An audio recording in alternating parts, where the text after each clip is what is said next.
Porque por gracia Dios nos devuelve el sentido, otra vez, el norte de hacia dónde el Señor encaminó el propósito de nuestras vidas.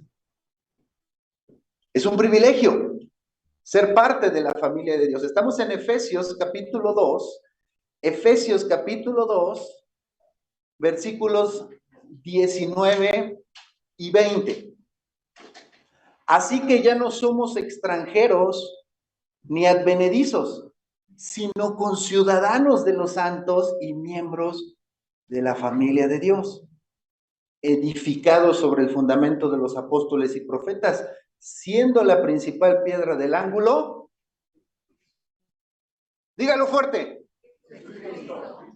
Jesucristo. Es en nuestro Señor Jesucristo que tenemos vida. Bien, ya venimos diciendo, a veces se le da más énfasis al templo físico. No es el templo. Y tengamos cuidado también con la tradición. No es la tradición. Tampoco es porque mis padres creyeron así, entonces yo también. No. Bendito Dios quienes han tenido la oportunidad de crecer en un hogar cristiano y que se les enseña los principios de la fe cristiana. Bendito Dios a aquellos que han tenido el privilegio desde niños como Timoteo, que lo reconoce y lo elogia el apóstol Pablo, que desde niño ha sabido las sagradas escrituras. Pero cada creyente, cada individuo, cada persona es responsable por responder en fe al mensaje de salvación y también es responsable de sus propios actos delante de Dios.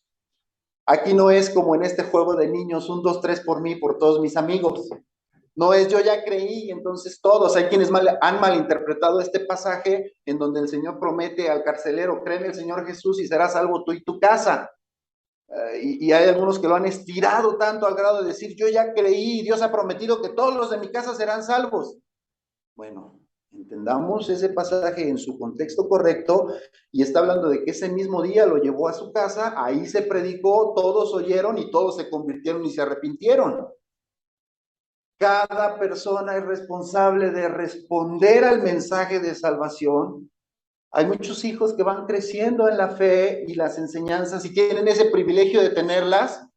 Llega un momento en la vida en que son responsables de sus propias acciones, sus propios actos delante de Dios y tienen que venir en cuenta y decir, yo necesito la salvación personal que Efesios 2 describe. Y una vez más reitero, en la familia de Dios, Dios no tiene nietos ni bisnietos, tiene hijos. ¿Quiénes son los hijos de Dios que pertenecen a la familia? Quienes han creído en la obra de Dios, en Jesucristo como el Señor y Salvador, y han entregado sus vidas diciendo, Señor, yo necesito tu salvación. Yo creo en que tú eres el Salvador del mundo. Para mí no hay otro nombre bajo el cielo dado a los hombres en quien pueda ser salvo. Es Jesús, así lo describe la Escritura y lo creo. Aquí viene el milagro de naces de nuevo, perteneces a la familia de Dios, eres parte de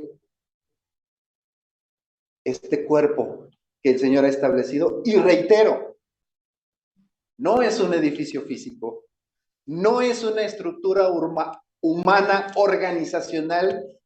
Primero hay que entender, son seres transformados por la presencia de Dios, por la misericordia de Dios, por la gracia de Dios, que han entendido la salvación de Dios por gracia y dicen, Señor, gracias por ayudarme a pertenecer a la familia de Dios. Que también lo entendió Juan, que en su evangelio, Juan capítulo 1, versículo 12, está diciendo, este Salvador del mundo vino a su pueblo, a los suyos vino, tuvieron el privilegio de recibirlos como primicias. A los suyos vino, pero los suyos no le recibieron. ¿Qué también entiende Juan esto de que es necesario pertenecer a la familia de Dios con un nuevo nacimiento, recibir a Jesús, entregarle la vida al Señor y empezar a caminar en fe con Él? Y dice, mas a todos los que le recibieron, a los que creen en su nombre, Dios les da el privilegio de ser llamados hijos de Dios. Hermanos, es un privilegio pertenecer a la familia de Dios. Nadie puede levantar la mano y decir, me lo merezco, lo gané, lo alcancé. Para todos es un acto de gracia. Es un acto de mero amor. Y una vez más, Efesios capítulo 2 nos describe que cuando estábamos muertos en nuestros delitos y pecados, cuando estamos separados, cuando estábamos alejados, Él nos acercó. Él nos dio vida, Él nos reconcilió, Él nos restauró. Bien, es un privilegio pertenecer a la familia de Dios. Pertenecemos al creer y al decidir, Señor, sí quiero ser un discípulo, sí quiero ser un seguidor de Cristo. Ya entendí, nada más me va a salvar, nada más me va a dar el privilegio de estar reconciliado contigo. Pastor, gracias por recordarnos tan preciosas palabras. Tenemos paz para con Dios.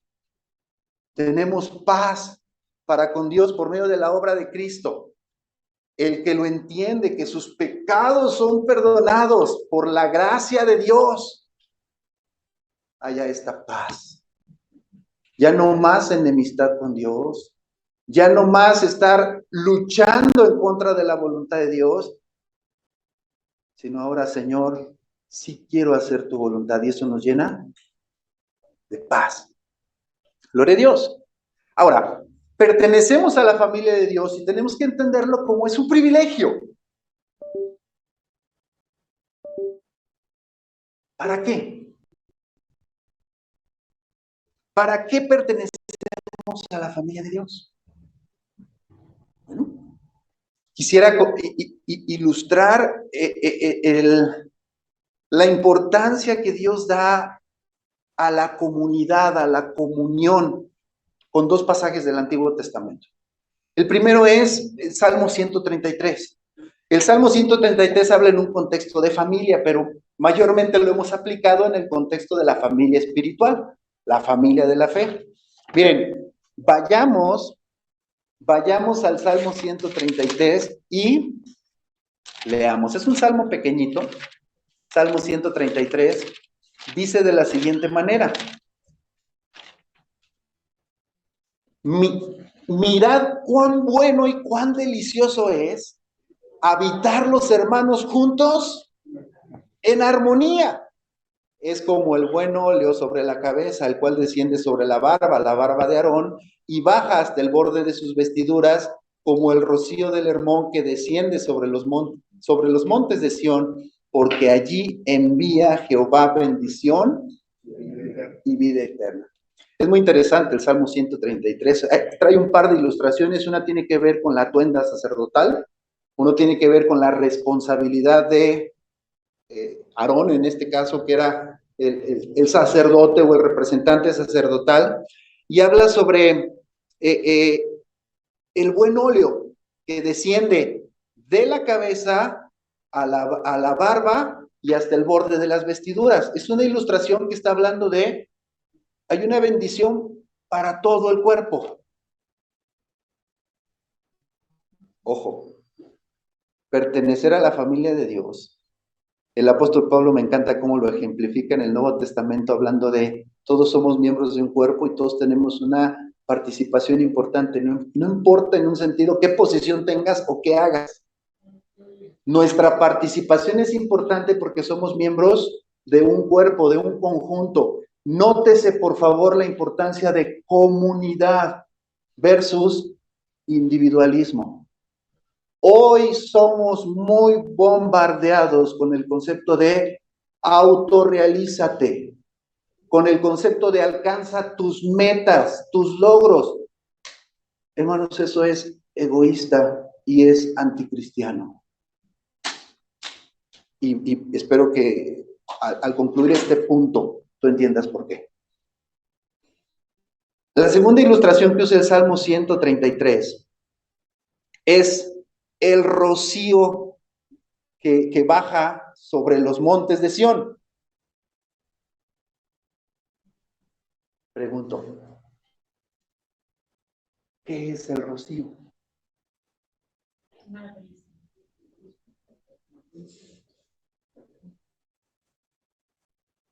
Es el agua esencial que necesitan las plantas todos los días para mantenerse vivas. El rocío es esta agüita, poquita, a veces se ve, a veces no, pero que necesitan los vegetales para mantenerse con vida. Si no existiera el rocío, bueno, ahora entendemos que científicamente hay otras formas de proveer agua, pero naturalmente, si no existiera el rocío, no prevalece la vida de las plantas. Ahora, si no prevalece la vida de las plantas, ¿qué crees? No prevalece la demás vida. Porque en un sentido hay un ciclo en las plantas, los animales y los seres humanos. ¿Qué está diciendo aquí? Que la armonía entre los hermanos es vital, como el rocío es vital para la vida de las plantas. Aquí entonces descubrimos el primer propósito de por qué pertenezco a la familia de Dios. Pertenecemos para ser de bendición en armonía. El Nuevo Testamento menciona muchas ocasiones la expresión unos a otros. Y en todas tiene que ver con ayúdense, ámense, perdónense, edifíquense, exhórtense. Siempre es pensando en ser de bendición los unos con los otros. ¿Qué es nuestra participación en el pueblo de Cristo para que allí envíe Jehová bendición y vida eterna? Que es la conclusión de Salmo 133. ¿Qué es nuestra participación? Haz el bien por los demás, ve por el bien de los demás, mantén un corazón agradecido. A medida de lo posible, ve por el bien de nosotros. Mantén un corazón agradecido y miren, todos los que hemos vivido en familia, a partir de 2, 3, 4, 5, 6 personas, es mucho más padre llevar la fiesta en paz, vivir tranquilos, que vivir en pleitos, en discusiones, en disensiones. ¿A quién le gusta eso? ¿A quién le gusta vivir en pleito, en discusión, en disensión? Puedes mirar la lógica. ¿Para qué pertenezco a una familia de Dios?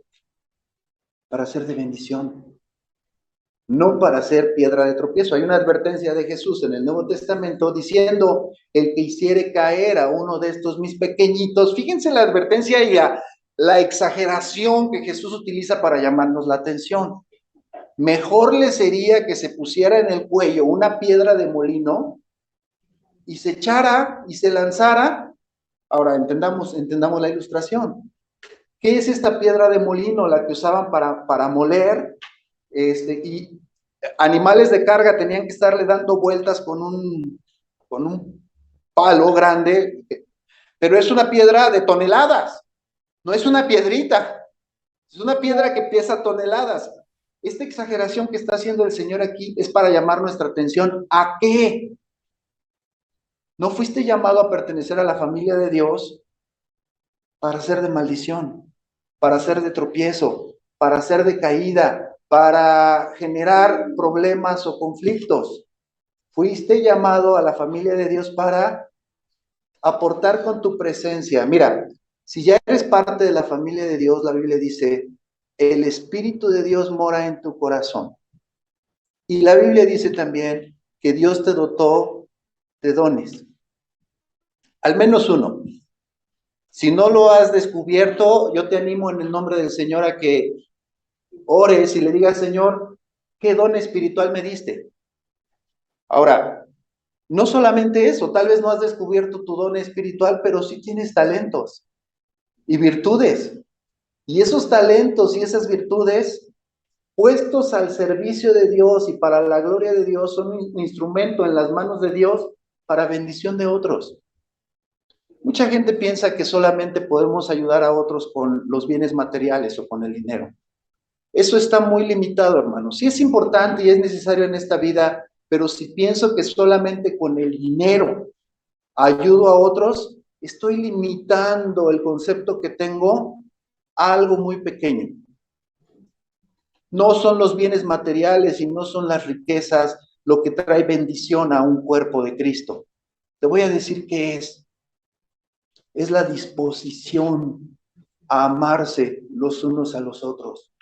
Cuando el amor prevalece, hay una bendición tan hermosa. Nos hemos equivocado en interpretar en este mundo moderno que la bendición es lo material. Nos hemos equivocado al interpretar en este mundo moderno que la bendición de Dios se mide con lo que vestimos o en dónde andamos o en dónde vivimos. Se te olvidó que la Biblia dice, palabras de nuestro Señor Jesucristo, no tengo dónde recostar mi cabeza. Y entonces era miserable e infeliz. Sacudámonos. No es el concepto del materialismo, no es el concepto de, es que si tuviera más dinero, entonces podría ayudar más. No, es el corazón, es la actitud de armonizar. Estoy dispuesto a ser parte de la armonía del cuerpo de Cristo donde Dios me ha puesto. ¿Y qué se necesita? Solamente que te decidas. Solo que digas, Señor, quiero ser parte de la armonía. Es decir, estoy dispuesto a amar. Estoy dispuesto a perdonar. Estoy dispuesto a sobrellevar. Estoy dispuesto a ver por el bien de otros creyentes. Estoy dispuesto a poner dones, talentos, virtudes. Mira, a veces solo es un poquito de tu tiempo. Alguien necesita una palabra y esa palabra no dura ni 2 segundos. Vamos adelante. Ten ánimo. Estoy orando por ti.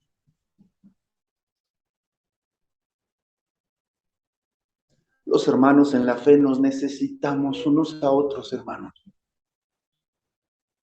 A veces solo 2 segundos de tu día.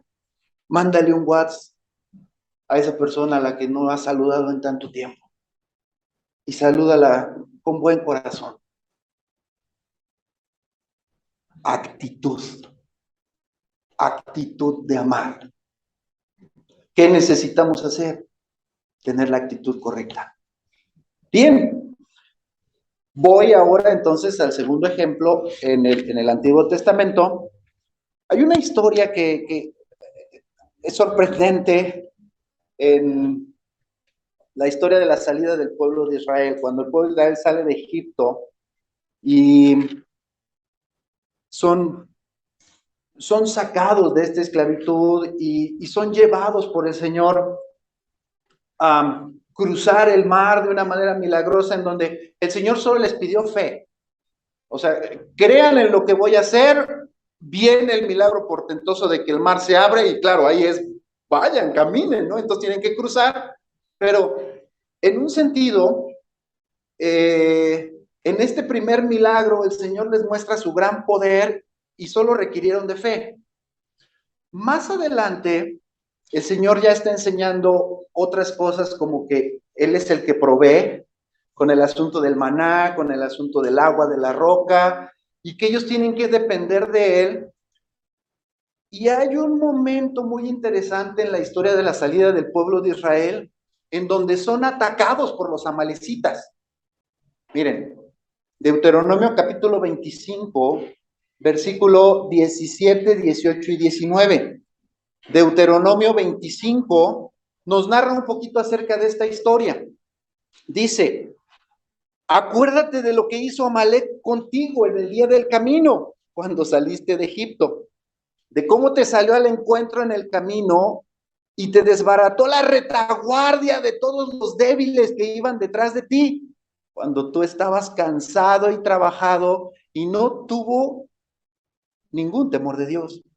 Por tanto, cuando Jehová tu Dios te dé descanso de todos tus enemigos alrededor, en la tierra que Jehová tu Dios te da por heredad para que la poseas, borrarás la memoria de Amalek de debajo del cielo. No lo olvides. Bueno, la conclusión es muy contundente y muy interesante. No te metas con el pueblo de Dios y no te metas con Dios. Dios terminó arrasando con los amalecitas. Pero analicemos. ¿Quiénes eran los amalecitas? Esto es muy interesante. Los amalecitas es un pueblo descendiente de Esaú. Esaú era su abuelo. ¿Recuerdan quién era Esaú? El hermano de Jacob. Jacob y Esaú tenían ahí sus piques y sus diferencias. Narra de manera muy interesante que Jacob viene a pedir el perdón de su hermano y en un sentido Esaú se lo otorga. No sabemos si fue sincero, genuino, verdadero. La Biblia no narra que sí se lo otorgó y estuvieron en paz. Pero algo pasó en sus descendientes. ¿Por qué? Los descendientes de Jacob sabemos que fueron llevados a Egipto por causa de José. Y los descendientes de Esaú no. Algo pasó en los descendientes de Esaú que guardaron este rencor, esta envidia, este resentimiento contra los descendientes de Jacob. Y aquí dice que los están atacando de muerte, que van a arrasarlos. Hermanos, si el corazón no ama, el corazón va a odiar. Si el corazón no se compromete en las cosas de bien, va a estar rendido a esclavitud a las cosas de mal. No se puede ser neutral. Una persona no puede tener un corazón, mi corazón es neutral. Dios sabe que el corazón se inclina. O va a estar inclinado hacia las cosas de bien, o va a estar inclinado hacia las cosas del mal. Basta con que una persona se descuide para que se deslice y sea llevado por la corriente del mal. Bueno, perdón por este paréntesis, pero así es. Este pasaje nos narra y nos describe que los amalecitas vinieron y atacaron por la retaguardia al pueblo de Israel. Y también está describiendo que la retaguardia, ¿quiénes estaban en la retaguardia? Todos los débiles que iban por detrás. Hago una pausa y voy a generar una interpretación y una aplicación. En la iglesia, en el cuerpo de Cristo, ¿quiénes son los débiles que vienen por detrás, que se quedan atrás? Estoy en el punto de explicar cuáles son las responsabilidades de pertenecer a la familia de Cristo. Tenemos una responsabilidad. Hay bendición en la comunidad, pero cada uno tiene una responsabilidad. Cada creyente tenemos la responsabilidad de orar, de mantener nuestra comunión con Dios. El creyente que no ora y que solamente ora en las reuniones oficiales o ora a la hora del culto, del servicio, se está perdiendo de una plenitud de comunión y de relación con Dios que no tiene ni idea. Todos estamos llamados a ser responsables por orar a Dios. Y cuando digo orar a Dios, no estoy hablando de vanas repeticiones, ni de rezos, ni de letanías. Estoy hablando de mantener esta relación sincera, estrecha y constante con Dios todos los días, que precisamente es como el rocío de la mañana que nos refresca constantemente al estar orando. Si usted no tiene el hábito de orar cuando se levanta en las mañanas, se está perdiendo de una gran bendición. Hágalo. Ahora, no solo eso. La verdad, la Biblia dice orad sin cesar. ¿Y cómo oramos sin cesar? Pues aprendiendo a orar todo el día. Todo el día se eleva oraciones y no es, permíteme, voy a orar y me volteo y oro. A veces son oraciones instantáneas, constantes. Uno está pensando y le dice, por favor, bendice a esa persona, guárdanos, líbranos. Y estamos orando constantemente. Pero el creyente que no ora, hermanos, se debilita. y en un sentido se va quedando atrás. ¿Qué otra cosa? La lectura de la palabra y el aprendizaje de la palabra de Dios. Voy de acuerdo que un nuevo creyente necesite que se le enseñe el ABC. Posiblemente no se sepan ni los libros de la Biblia y hay que pasar por... Mira, los libros de la Biblia los puedes aprender con los dedos de tu mano. ¿Sí sabían eso, no? Ok, eso es. Con los dedos de tu mano, Antiguo Testamento y Nuevo Testamento. Y ahí vamos enseñando los libros de la Biblia y aprendiendo. Y no solamente es aprenderse dónde están, sino ya ahí después ir, y este libro trata de esto, y este trata de esto, y este trata de eso. ¿Y cómo se logra eso? Pues solamente mediante estudiar, leer la palabra de Dios. No puede haber un creyente de muchos años que diga, yo no he leído la Biblia, porque eso significaría negligencia en entender que esta es la autoridad que nos rige, que nos guía en la práctica de la vida. Y pregunto, si reconoces que es la autoridad que te rige en tu práctica de vida, ¿por qué no la conoces? Un creyente que lleva muchos años sin leer la Biblia, sin estudiar la Biblia, no le ha dado la autoridad suficiente a la palabra. Fíjate, en China todavía no hay oportunidad de que abiertamente se tengan Biblias y se lean Biblias sin ser perseguidos. Y hay testimonios de personas que se comparten la palabra de Dios escrita en porciones en porciones de papel, algunas porciones de la palabra de Dios, y se las están compartiendo para memorizarlas. Porque si en algún momento los cachan con esa porción escrita de la palabra de Dios en una hoja, se la tienen que comer.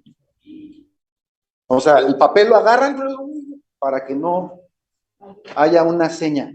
Y es impresionante cómo los creyentes en China, hermanos, memorizan porciones completas de la palabra de Dios. Y las tienen presentes.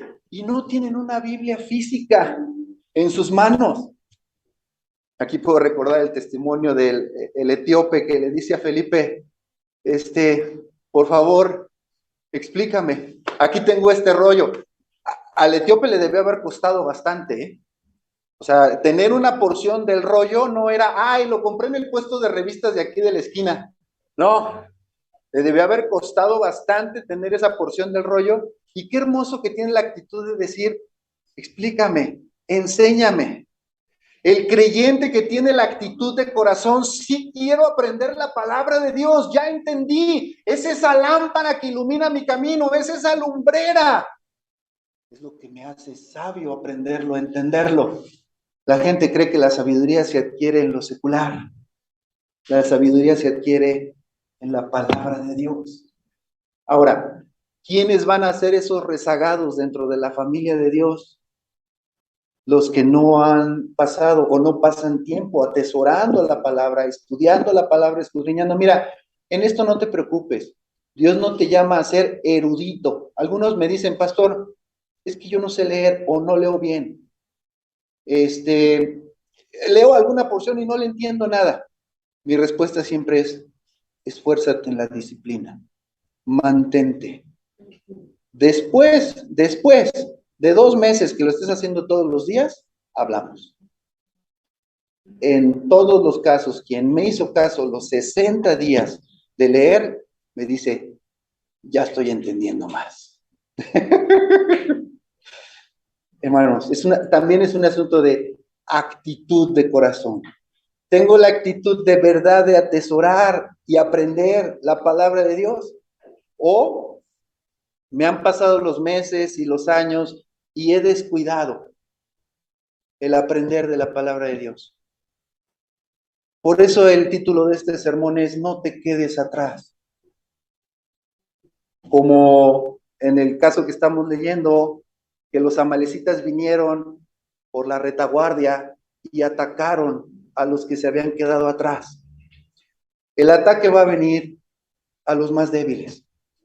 El ataque va a venir a los que se encuentran apartados del cuerpo. Y aquí quiero usar el ejemplo clásico del carboncito encendido. Los carbones encendidos pertenecen a un cuerpo en donde se genera un calor y hay una uniformidad. ¿Qué pasa con un carboncito encendido si lo sacamos? Rápidamente se apaga. Hay creyentes que cuando empiezan a tener la actitud, ya no oro, ya no leo la Biblia, por consiguiente dicen, no es tan importante congregarse. Yo puedo seguir adorando a Dios a distancia, no necesito de los demás.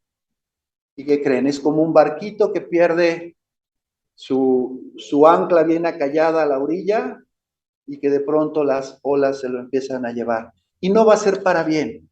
El que se desliza, quisiéramos de todo corazón decirle que te vaya bien, Dios te bendiga, pero no va a ser para bien, porque el que descuida su vida espiritual va a ser atacado por las cosas de este mundo, va a ser atacado por el enemigo. ¿Y qué creen? Va a ser degradado en la corrupción una vez más. El Señor no quiere eso. El Señor quiere que mantengamos la comunión y es responsabilidad de todos nosotros como creyentes no estar en la retaguardia, descuidados, sino más bien en el frente de la batalla. Los que conocen esta historia saben que la historia va, Josué va al frente de los soldados y está ahí peleando y Moisés está arriba de la montaña levantando las manos pidiendo la bendición de Dios y orando. Son un cuerpo. Todos participan. Y llegó un momento en el que Moisés se sintió cansado, desguanzado. ¿Y qué pasó? Los demás vieron y dijeron, hay algo hay que hacer, le acercamos esta piedra para que se siente. Y entonces le acercaron una piedra, Moisés se sentó, pero no fue suficiente. Los brazos ya no le daban para más. Y qué hermoso es que dos se acercaron y ¿acaso no envía Jehová bendición ahí y vida eterna? En donde nos vemos unos a otros y en las necesidades nos ayudamos y nos animamos y nos fortalecemos en el Señor. Dios no te va a pedir que des lo que no tienes, pero sí te va a pedir cuentas cuando eres egoísta y solo piensas en ti, porque lo que tienes no lo quieres dar. Con lo que somos, con lo que tenemos, podemos dar siempre, hermanos. A mí me encanta el ejemplo que veo en el niño que está preparando arroz. Está preparando un arrocito ahí. Se ve que tiene los elementos básicos. Está en una lumbre de leña. Es un niño como de 6, 7 años y está preparando un arrocito como él bien puede. Un par de blanquillos de huevitos ahí de una gallina que tienen ahí en la casa, dentro de la casa en donde están. Es una porción pequeña de arroz, hermanos. Son 2 huevos. Los prepara y los reparte en 7 diferentes platitos, si se podría llamar platitos lo que tenían. Y sale el niñito de 5, de 4, de 3, de 2 y de 1. El hermanito mayor estaba preparando la comida para todos y se los reparte y están bien contentos compartiendo y disfrutando. Esa actitud. Es un asunto de actitud de corazón. ¿Qué es nuestra responsabilidad en el cuerpo de Cristo? Bueno, entiende tu mayordomía. Lo que Dios te da, lo que tú tienes, no es tuyo ni lo has logrado por tu gran mérito. Dios te lo ha permitido y Dios te da no para vanidad ni para tu egoísmo, para otros. Siempre piensa cómo puedes ser de bendición para otros, cómo puedes ayudar a otros, cómo puedes compartir con otros. Y si algún día llegas a pensar o a sentir, Señor, es que yo no tengo nada que dar, ese día ora y deja a Dios cómo te revela que sí tienes. Y que no todo es material. Entendamos esa parte. Nuestra responsabilidad dentro del cuerpo de Cristo es ser de bendición para otros en todas las áreas, en todos los ámbitos. No te enfoques, es que los demás no hacen, es que los demás no jalan por parejo, es que a mí me hacen y yo soy siempre el que estoy recibiendo las quejas. No, no, no. Deja que Dios trate con cada corazón y con cada quien. Tú enfócate en ser de bendición, un instrumento de bendición de Dios. Y ahí envía Jehová bendición y vida eterna. Bien, el tercer punto en el mensaje es, ¿cómo lo pongo en práctica? Gálatas capítulo 6, versículo 1 me encanta. Una vez más, algo muy práctico. Gálatas 6, versículo 9 y 10. Dice la palabra de Dios de la siguiente manera. Gálatas 6, versículos 9 y 10. No nos cansemos, hermanos, no nos cansemos, pues, de hacer bien, porque a su tiempo segaremos si no desmayamos. Así que según tengamos oportunidad, hagamos bien a todos, mayormente a los de la familia de la fe. Bien, es muy claro la aplicación práctica del apóstol Pablo aquí. Es, no te canses. Mira, sí existen ocasiones y circunstancias en donde por lo que vivimos, por lo que enfrentamos, queremos tirar la toalla. Dios lo sabe. Las hay.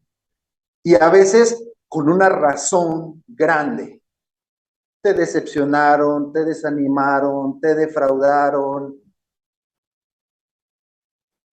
Solamente quiero que recuerdes al justo Job. Y si tú sientes que has sufrido, no solamente recuerda a Job, sino recuerda al Rey de Reyes y Señor de Señores que dio la vida por ti sufriendo en la cruz del Calvario. Entonces la exhortación hoy es, no te desalientes, no te canses de seguir haciendo lo correcto. Tal vez eres una madre de familia que ha orado mucho tiempo por sus hijos y ya llegas al punto de decir, ya no voy a orar por ellos. No te canses. Sigue orando, sigue llevándolos a los pies de Cristo, hasta tu último día aquí en la tierra.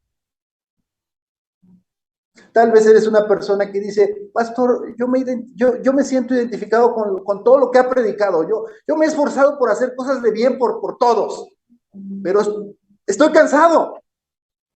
Bueno, recobra ánimo, recobra fuerzas. ¿Por qué? Porque el Señor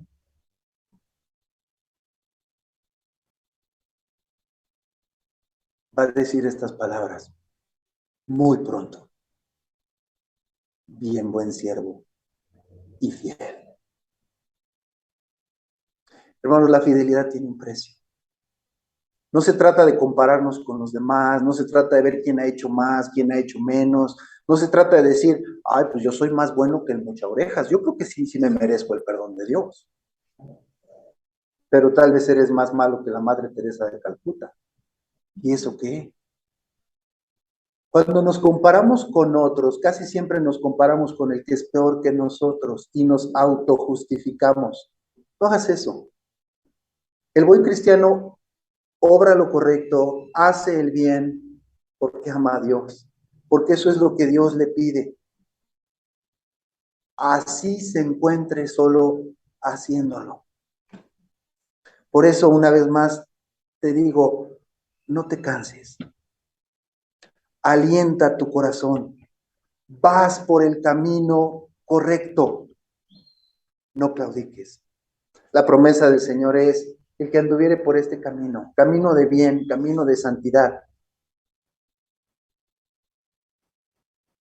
Por torpe que fuera, y la expresión torpe ahí es no tan habilidoso, ¿no? La gente cree que en este mundo las cosas se alcanzan por su gran habilidad. No, sino más bien por su diligencia constante, aunque pausadita.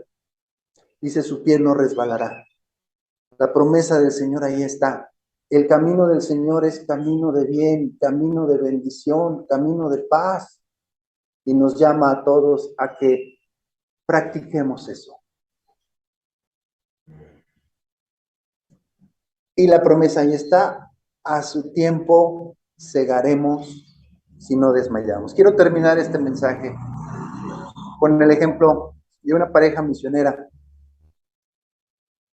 que se fueron con toda la ilusión, con el llamado de Dios hacia una porción en donde no había presencia del evangelio. De hecho, era una región de selva en donde no se hablaba un idioma conocido, era el dialecto local, y en donde cero presencia de evangelio. Y esta pareja de entrada llegaron y fueron rechazados por la comunidad porque estaban totalmente cerrados. Entonces se tuvieron que quedar a una porción lejana, a lo mejor un par de cerros a distancia de donde estaba esa comunidad. Y por años desde ahí esperando una oportunidad para poder adentrar y ganar a alguien para Cristo en la comunidad. Bueno, la manera en que esta pareja se alimentaba era que pedían que les llevara viandas un muchachito de la comunidad, y este muchachito iba a lo mejor cada 15 días o cada 3 semanas a dejarles viandas que ellos le compraban. Era el único contacto que tenían con gente de la comunidad. Y la mujer le empezó a hablar de Cristo. Y fue perseverante. Llegó un momento en el que este muchachito dijo: creo en el mensaje que ustedes traen, pero si eso lo digo allá me van a matar. Y la mujer fue perseverante en enseñarle, posiblemente por un periodo de 1 año.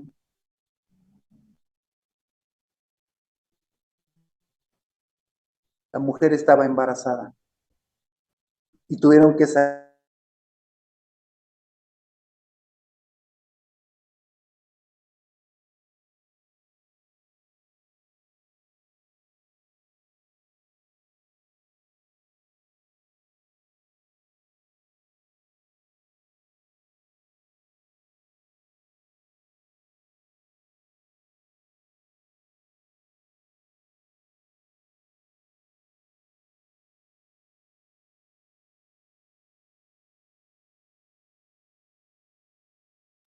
Bueno, creo que ya nos escucha. Vamos a tratar de recuperar al pastor Alexis, creo que es su audio.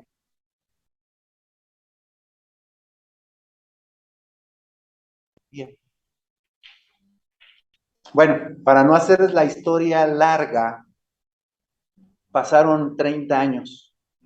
30 años después, podríamos juzgar y podríamos decir: ¡qué fracaso!